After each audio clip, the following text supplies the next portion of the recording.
I was sexually abused and I was raped by two cousins, male cousins that were older than I am, several years older than I am, from the time I was approximately 6 years of age until I was about 14. Every minute and a half, someone in the United States is sexually assaulted.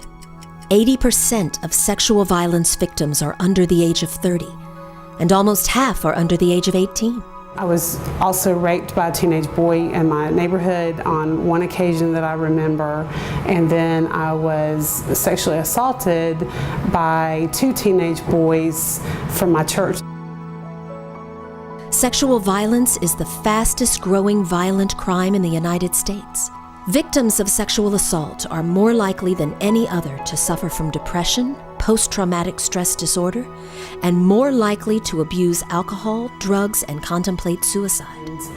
I believe that I was the bad person. I believe that I was a bad little girl, and so I believe that if I had had a place like this to come to, that I could have been a little bit more educated about the topic and the issues themselves, and maybe I wouldn't have felt the way I felt, as ashamed and guilty. Child abuse is likely the most prevalent health problem children face, with the most serious array of consequences. 1 in 10 children will be sexually abused before their 18th birthday. This year, there will be about 400,000 babies born in the U.S. that will become victims of child sexual abuse, unless we do something to stop it. They say with every dark cloud is a silver lining, and in the South Metro Atlanta area, Southern Crescent Sexual Assault and Child Advocacy Center is that silver lining. The Atlanta Journal-Constitution had an article about the fact that there were no services in the South Metro area for victims of sexual assault. It bothered me. I thought, what a traumatic experience. I called some of the folks in the newspaper article, and I said, what can I do in this situation? And they said, well, you need to start a sexual assault center. We opened our doors in 1994 with one thought in mind: to provide much needed services to survivors of sexual assault in Clayton County. A 24-hour crisis line was created to provide individuals with advocacy services to include crisis counseling, medical accompaniment, court accompaniment, and access to referrals for various community resources. Services were expanded to include Henry and Fayette County. Southern Crescent works well with Clayton County. Matter of fact, it's vital to the existence of the cases that come through Clayton County's DA's office. What this does is it's a center within a community here, and it's a place where people from that community can come in and feel like they are taken care of by people within their own communities. Well, we're a child protective agency, and so we really like to work with collaborative partners to get the best evaluation for the best outcomes for our children. By October of 2000, Southern Crescent became an independent, nonprofit organization providing free services to survivors, their family members, and significant others. Throughout the years, it became obvious that other counties were also in need. Spalding, Butts, Lamar, and Pike counties were all added by 2009. Prior to Southern Crescent moving to Hampton, we used to have to travel approximately an hour each way for either a medical or forensic interview to a different facility. And now with it being local, within 15 minutes we're here. We can make appointments, have our children forensically interviewed with the physical piece, with the interview piece, and get a holistic evaluation of what's going on with the child. So we truly depend heavily on our community partners. You know, a lot of our referrals come through law enforcement, the court system, Department of Family and Children Services. We do work very hard as far as putting information out to the community, which is why we have such an emphasis on community education and programs at our center.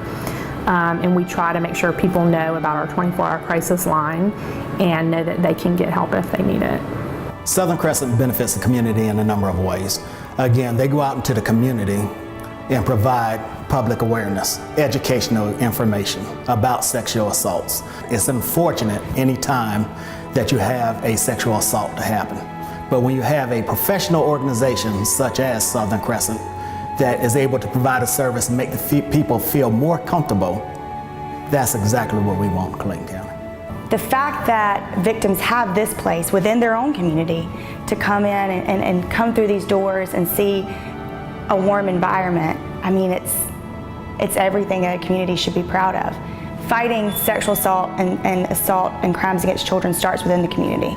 Our center now provides a 24-hour crisis line, forensic medical examinations for individuals of all ages, forensic interviews for children, legal advocacy, individual and group therapy, awareness and prevention education, professional training, court accompaniment, and so much more. In 2014, Southern Crescent Sexual Assault and Child Advocacy Center provided services to over 1,000 survivors and their families. 73% of the survivors receiving services were under the age of 18. The agency is a house, it's a home, so everybody feels really, really comfortable when they walk in. It gives the children, it makes the children at ease. This is a difficult process that they have to go through, but what ends up happening is they come here and they feel a little more relaxed. What this place does is fight a battle on a front line against a wave of violence against the most innocent members of society. I mean, I can't express how important it is. It's, as I said, it's a one-stop shop. Everything is done here. There's no rescheduling. There's no coming back for a follow-up visit because somebody's not available. And even after hours, there's an on-call staff, 3 o'clock in the morning. We've been here with victims and somebody's been here to meet us, and within an hour, we're out of the door. It's a lot less stressful than sitting in a waiting room at a hospital, you know, for 6 hours after you've been sexually assaulted, or sitting in a hallway somewhere. It's a great service to Griffin Police Department and the surrounding counties in the community. What this center does is create a safe place for any victim to come in and not feel interrogated, not feel threatened, but feel safe to tell a story that is very difficult to tell, and that's their story. That's that individual story, what happened to them. I have nothing but utmost respect for this organization and will continue to support them any way I can. It's a calling. I mean, we feel compelled to help those in our community that are less fortunate. Can you help everybody? No, but we truly work very hard to make sure that the programs and services are there that will help those that want to help. The folks we work with, they just don't know the services exist and they don't know how to get help. So that's one of the big parts of what we do, is making sure people know what's available to them and making those resources free to them. You know, we have a lot of folks that we work with that cannot afford services, so making sure that they have free counseling or whatever it is that they need, that's really critical to what we do.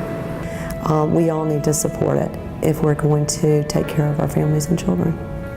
The most critical element to the work that we do is having people in the community say, we need this, we want to support this, and we'll make sure that it's here long term.